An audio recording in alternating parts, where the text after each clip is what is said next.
টাকা নেই ঠিক আছে, কিন্তু কারোর জীবনে হঠাৎ করে যদি আনলিমিটেড টাকা চলে আসে তাহলে কি হবে? সত্যিটা শুনে আমার মতো আপনারাও অবাক হবেন।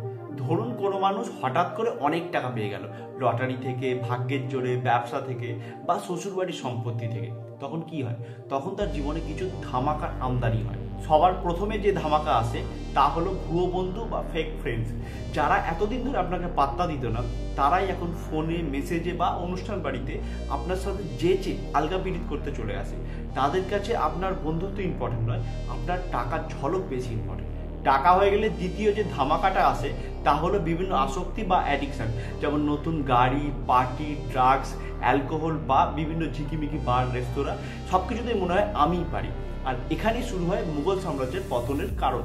এই চেন সিস্টেমের তৃতীয় ধামাকা হলো যৌনতা, সেক্স বা বিভিন্ন সম্পর্কের ফাঁদ।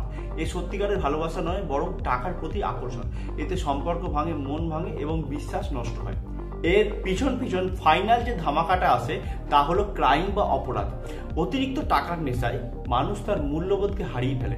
বন্ধুত্ব, প্রেম বা টাকার চাপে মানুষের অহংকার বা ইগো তাকে ক্রাইম বা অপরাধের জগতে ঠেলে দেয়।